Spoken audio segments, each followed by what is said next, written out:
মেয়েটির 15 বছর বয়সে এসে মেয়েটি খুব ক্লান্ত হয়ে গিয়েছে। মেয়েটার বাবা 4 বিয়ে করেছে, আর মেয়েটার মা হচ্ছে মেয়েটার বাবার ফার্স্ট ওয়াইফ।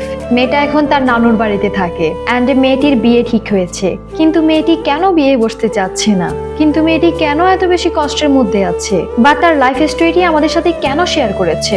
আজকে আমরা মেয়েটির বাস্তব জীবনের ঘটনাটি শুনে আসবো। আপু, আমার নাম রুকাইয়া, আমার বাসা নোয়াখালী। আপু, আপনার কাছে আমার জীবনের বাস্তব একটা ঘটনা শেয়ার করছি। আপনি প্লিজ টাইমলাইনে তুলে ধরবেন আমার এই বাস্তব জীবনের ঘটনাটি। আপু, আমি খুব ছোটকাল থেকে দেখে এসেছি আমাদের সংসারে অভাব অনটন, অনেক ধরনের অনেক কিছু, অনেক পরিস্থিতি আমি আমার লাইফে প্রেস করে এসেছি। আমার বাবা 4 বিয়ে করে অ্যান্ড আমার মাকে আমার বাবা পছন্দ করেই ফার্স্ট টাইম বিয়ে করেছিল। তাদের রিলেশনশিপ হয়েছিল, রিলেশনশিপ করেই তারা বিয়ে করেছে। আমার বাবা আস্তে আস্তে চেঞ্জ হতে লাগলো, বাবা একদমই চেঞ্জ হয়ে গিয়েছে।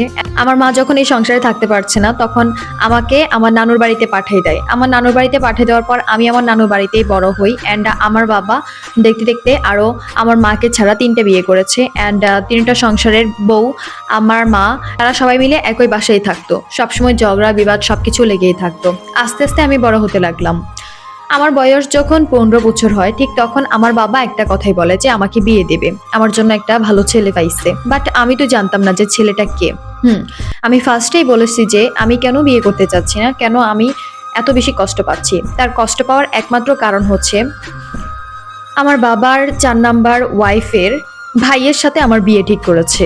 এটা কি আপু মানা যায়? এটা তো টোটালি মানা যায় না। আমি কোনো রকম ভাবেই সহ্য করতে পারতেছি না এই বিষয়টা। আমাকে তার ওয়াইফের ভাইয়ের সাথে আমাকে বিয়ে দিবে? আমি তো কখনো কোনোদিন বসবো না এই বিয়ে। আমি এটাই বলে দিয়েছি বাসায়। আমার নানুকে আমি একটা কথা বলছি, আমার মাকে আমি একটা কথাই বলছি যে দেখো, আমি এই বিয়েটা বসতে পারবো না, প্রয়োজনে আমাকে মেরে ফেলো, তাও আমি এই বিয়েটা বসতে পারবো না। আমি পড়াশোনা করব। কিন্তু না, আমার বাবা নাকি এরপর থেকে আমাকে দেখাশোনা করবে না। কি আর করবো আপু, সবকিছু মেনে নিয়ে আমি ভাবলাম যে আচ্ছা ঠিক আছে, আমি বিয়েটা বসি। কিন্তু তার পরবর্তীতে যখন আমার নানু খোঁজখবর নিতে গেল, ঠিক তখন শুনলো ছেলে নাকি ভালো না, ছেলে নাকি নেশা করে, ছেলে নাকি ইনকাম সোর্স তেমন একটা নেই, বাট বিয়ে করতে চায়। আমাকে বিয়ে করবে ছেলে নাকি বলেই দিয়েছে। অবশ্য আমার বাবার বাড়িতে যখন আসছে ছেলেটা, ঠিক তখন আমাকে দেখছিল। এখন একটা কথাই বলেন তো আপু, আমার বাপের শালার কাছে আমি বিয়ে বসতে পারি? যখন আমি এই কথাটি ভাবি, তখন আমার মনে হয় যেন বিয়ে তো বসবো না, নিজেকে শেষ তো করে দেব। যাই হোক, এই ঝামেলাটা প্রায় 1 মাসের মতো চলতেছে। বাট আমার 14 বছর বয়সে এসে আমি অনেক বেশি ক্লান্ত হয়ে গিয়েছি। মনে হয় যেন আমি আর বেশি দিন বাঁচবো না, সবসময় দুঃখ কষ্ট সইতে সইতে। যদিও এই কষ্ট আমার জন্য কিছু না, বাট আমার মা এর থেকে ডাবল কষ্ট পেয়ে তার লাইফটা কাটাচ্ছে। সেই ক্ষেত্রে আমি বলতে পারি যে আমার লাইফের কষ্ট কি, আমার মায়ের লাইফে আরো দ্বিগুণ কষ্ট। কিন্তু আমি চাই না আমার মায়ের মতো আমার জীবনটা হোক। এবং আমি সর্বশেষ একটা ডিসিশন নিলাম যে না, আমি বিয়েটা বসবো না, মানে বসবো না। এর মধ্যে একটা ছেলের সাথে আমার সম্পর্ক হয়ে যায়। আমি ভাবছিলাম কখনো কোনোদিন রিলেশনশিপ করব না, কখনো কোনোদিন আমি কোনো ছেলেকে আমার লাইফে নিয়ে আসবো না। বাট একটাই কথা, তাদের পছন্দের ছেলের সাথে আমি বিয়ে করব না, বিদায় হচ্ছে আমি একটা ছেলেকে আমার লাইফে নিয়ে আসছি অ্যান্ড আমি রিলেশনশিপে জড়িত হলাম অ্যান্ড আমি আমার বয়ফ্রেন্ডকে সব কিছু খুলে বললাম। আমার বয়ফ্রেন্ড একটা কথাই বললো, তুমি একটু ধৈর্য ধরো, দেখবা ধৈর্যের গুণ আছে। অ্যান্ড আমার বয়ফ্রেন্ড প্রবাসে থাকতো, তার মাঝেও আমাকে অনেক সময় দিত। অ্যান্ড সে প্রবাসে থাকে, ঠিক আছে, ছেলেটাকে আমার অনেক বেশি পছন্দ হয়েছে অ্যান্ড সেই আমাকে ফার্স্ট প্রপোজ করছে। যদিও আমি দেখতে শ্যামলা বর্ণে ছিলাম, বাট আমার কোনো দিক থেকে কমতি ছিল না। আমার মা আমার বাবার বাড়িতে অনেক বেশি কষ্ট পেয়ে যাচ্ছে, বাট সেক্ষেত্রে আমি আর কি বলবো, আমার তো আর কিছুই করার নেই। মায়ের ডিসিশনে মা চলছে, বাবার ডিসিশনে বাবা চলছে। এখন আর কি, মাঝখান দিক দিয়ে আমি আর কি করব।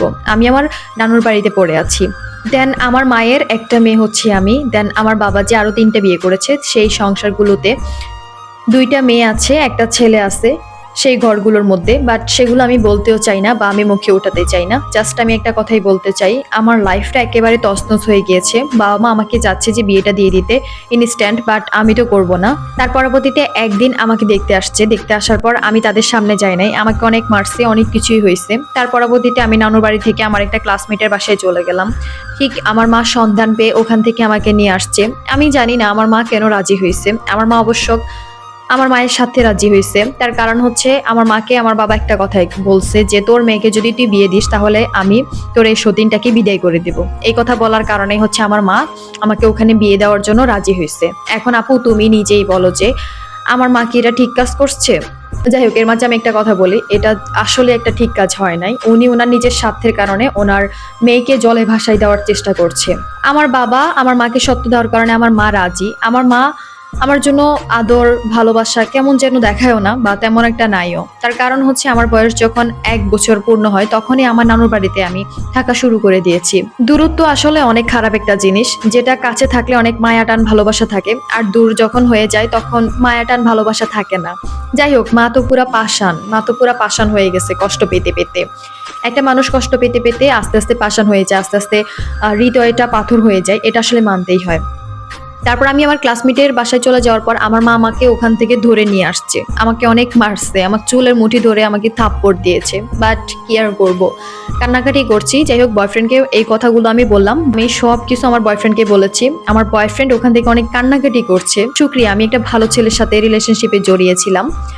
অ্যান্ড তখন আমাকে আমার বয়ফ্রেন্ড একটা কথাই বলছে যে তোমাকে আমি একটা অ্যাড্রেস দিচ্ছি, অ্যাড্রেস অনুযায়ী তুমি ওখানে চলে আসো। আমিও তার কথা অনুযায়ী ওই অ্যাড্রেসে গেলাম। দেন ওখানে যাই দেখলাম যে ওর বোন এবং কি ওর আম্মু আমাকে নিতে আসছে। অ্যান্ড আমি তাদের সাথে তার বাড়িতে চলে গেলাম। চলে যাওয়ার পর ওখানে দেখতেছি যে সবাই আমাকে আদর যত্ন স্নেহ অনেক ভালোভাবেই করছে। আমার অনেক বেশি পছন্দ হয়ে গিয়েছে। আমার জন্ম হওয়ার পরও আমি এরকম আদর ভালোবাসা সোহাগ পাই নাই, এরকম খাবার দাবার দেখি নাই যতটা আমি তার বাসায় এসে দেখতেছি। অ্যান্ড আমার তো এক নিমিষেই ভালো লেগে গেছে। মনে মনে ভাবতেছি তারা কখন আমাকে বিয়েটা পড়াই দিবে, কলে হোক আর যেভাবেই হোক না কেন। যাই হোক, আমার শাশুড়ি মা একটা কথাই বলছে যে আমার ছেলে আসুক, তারপর আমি তোমাকে বিয়ে করাই দিব। আমিও মনে মনে ভাবলাম আচ্ছা ঠিক আছে। তারপর প্রায় 6 মাস কাটছে তার বাড়িতে। অ্যান্ড আস্তে আস্তে কেন জানি না সবার একটু অপ্রিয় হতে লাগলাম। তারপর আমার হাজবেন্ডকে বললাম যে দেখো, তোমার আম্মু মানে আমার আম্মু হচ্ছে কেমন যেন একটু আমার সাথে আচরণ করে। দেন তোমার বোনেরা কেমন যেন আমার সাথে কথা বলে, প্লিজ তুমি এটার একটা কাট সিট করো। কিন্তু আমার হাজবেন্ড ইনস্ট্যান্ট আসতে পারছে না, ওখানে একটু সমস্যা হয়ে গিয়েছে এই কারণে। অ্যান্ড সে গেছে যে বেশি দিন হচ্ছে না, ঠিক এই কারণে তাকে মালিক ছুটি দিচ্ছে না। যদি দিয়ে দেয় তাহলে একবারে তার আশা লাগবে, যদি একটু লেট করে আসে সে একবারে আশা লাগবে না।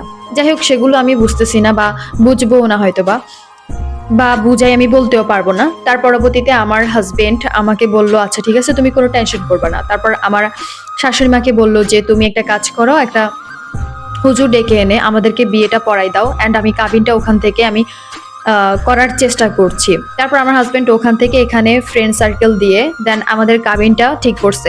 আমার কাবিন দিয়েছে 4 লাখ টাকা, 1 লাখ টাকা ওসুল দিছে অ্যান্ড 3 লাখ টাকা। দেন আমাকে 2 ভরি স্বর্ণ দিচ্ছে।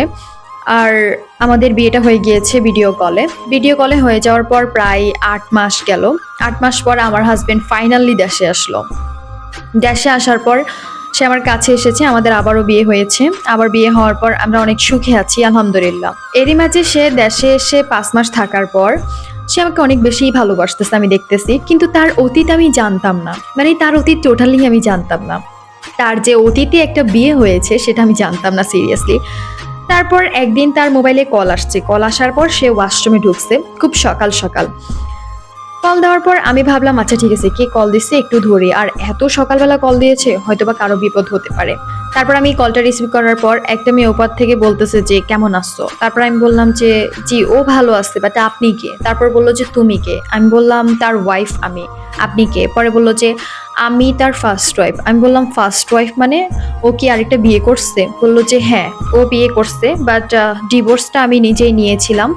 অ্যান্ড এখন আমি সুখে নাই, আমি চাচ্ছি যে ওকে আমার লাইফে নিয়ে আসতে, বাট ও বিয়ে করছে সেটা তো জানতাম না। পরে আমি বললাম যে হ্যাঁ ওর সাথে আমার রিলেশনশিপ হয়েছে। দেন আমি ওর বাসায় আসলাম, আমাদের বিয়ে হয়েছে অ্যান্ড ও দেশে এসেছে। পরে বললো যে ও দেশেও এসেছে, আমি ওর সাথে দেখা করতে চাই। পরে আমি বললাম দেখেন আপু, আপনি ফার্স্টে চলে গিয়েছেন আপনার লাইফ নিয়ে, বা আপনি চান নাই তাকে। দেন এখন আমি চাচ্ছি যে আপনি তার লাইফে না আসলে অনেক বেশি খুশি হব। তারপর আমার হাজবেন্ড এরই মাঝে ওয়াশরুম থেকে বের হয়ে আসলো, এসে বলল যে কি ব্যাপার, তোমাকে কে কল দিয়েছে?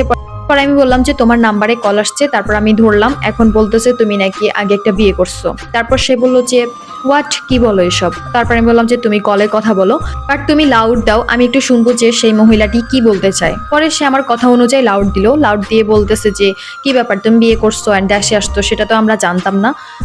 তার পরবর্তীতে বললো যে তুই আমাকে কল দিছিস কেন? আমার হাজবেন্ড বলতেছে তুই আমাকে কল দিছিস কেন, বা কল দেওয়ার তোর কি দরকার ছিল, আমাকে কি তোর কোনো দরকার আছে? পরে বলতেছে আমি তোকে চাই। পরে আমার হাজবেন্ড অনেক গালিগালাজ করে অনেক বাজে কথা বলে অ্যান্ড কলটা কেটে দিয়েছে। কলটা কেটে দিয়ে ওই নাম্বারটা ব্লক করে দিয়েছে অ্যান্ড আমাকে সেখানেই সে বসে সুন্দরভাবে তার লাইফের ফার্স্ট থেকে লাস্ট পর্যন্ত আমাকে বুঝিয়ে বলছে। বুঝিয়ে বলার পর আমার চোখের পানি আমি ধরে রাখতে পারছি না।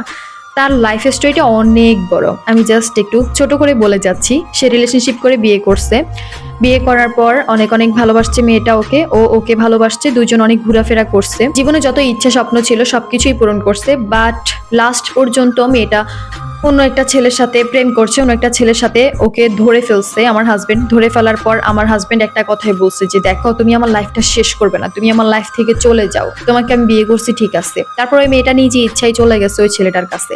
এখন ওই ছেলেটার কাছে গেছে ঠিক আছে, কিন্তু একটু সুখে নাই। এই কারণে হচ্ছে আমার হাজবেন্ডকে এখন বারবার বিরক্ত করে যে তার লাইফে আবার আসবে। এরই মাঝে আরো অনেক অনেক কথা ছিল যেগুলো আমি আপনাকে বলতে পারছি না, বা আপুটি এখানে লিখেছে কিন্তু আমি আপনাদের কাছে শেয়ার করতে পারছি না, একটু সিক্রেট। দেন এরপর লিখেছে যে আমি এখন হাজবেন্ডের বাসায় অনেক অনেক সুখে আছি অ্যান্ড আমার হাজবেন্ড প্রায় 8 মাস থাকছে, 8 মাস থাকার পর এখন প্রবাসে চলে গেছে। তবে আমি একটা কথাই বলবো যে তার সাথে এত সুখে থাকার একমাত্র কারণ হচ্ছে সে ফার্স্ট একটা বিয়ে করেছিল, এই কারণে আমার মতো মেয়েকে মেনে নিয়েছে। অ্যান্ড আমার ফ্যামিলি ব্যাকগ্রাউন্ড এত খারাপ, তারপরে মেনে নেওয়ার একমাত্র কারণ হচ্ছে সে ফার্স্ট একটা বিয়ে করেছিল। বাট আমি তার অতীত জানতাম না। আমার শাশুড়ি মা একটু নর্মাল এই কারণে যে তার ছেলে আগেও একটা বিয়ে করেছে, থাকে নাই, অ্যান্ড এখন যাতে আমি থাকি সংসার জীবনে, এই কারণে আমাকে একটু হিসাব নিকাশ করেই আমার সাথে কথা বলে। এই হলো আমার জীবনের ছোট্ট একটা স্টোরি। অ্যান্ড বাবা মায়ের সাথে আমার কখনো কোনোদিন যোগাযোগ হয় নাই, অ্যান্ড তারা তাদের লাইফ নিয়ে আছে অ্যান্ড আমি আমার লাইফ নিয়ে আমার হাজবেন্ডের বাসায় আছি। অ্যান্ড এরই মাঝে আপনার স্টোরি আমার সামনে আসলো টিকটকে, ভাবলাম আপনার কাছে আমার স্টোরিটা শেয়ার করি। দেখো তুমি তোমার বাবার বাড়িতে থাকতে পারো নাই, তোমার মা তোমাকে ভালোবাসে নাই, তোমার বাবা তোমাকে ভালোবাসে নাই, লাস্ট পর্যন্ত ঠিকই এখন তুমি সুখে আছো তোমার শ্বশুর বাড়িতে। আর তার অতীত হাজারটা থাকুক, তার অতীতে সে যা ইচ্ছে তাই করুক, অতীত বাদ দিয়ে বর্তমানে যদি সে ভালো থাকে বা ভালো হয়ে যায়, এটার থেকে আসলে বড় কিছু আর হতেই পারে না আমি মনে করি। যেভাবে তার অতীতটা মানিয়ে নিয়েছো তুমি, ঠিক এভাবেই সারাটা জীবন একটু মানিয়ে নেওয়ার চেষ্টা করবা, তাহলেই দেখবা অনেক অনেক সুখে থাকতে পারবা। অ্যান্ড তোমার জন্য আমার পক্ষ থেকে অনেক অনেক ভালোবাসা অ্যান্ড অনেক অনেক দোয়া রইলো। তোমার জীবনের সকল ইচ্ছে স্বপ্নগুলো পূরণ হোক। অ্যান্ড আপনাদের সবাইকে একটা কথাই বলবো, আপুটির উদ্দেশ্যে কিন্তু ছোট্ট করে একটি কমেন্ট আমি দেখতে চাই। তো সবাই ভালো থাকো, সুস্থ থাকো, আল্লাহ হাফেজ।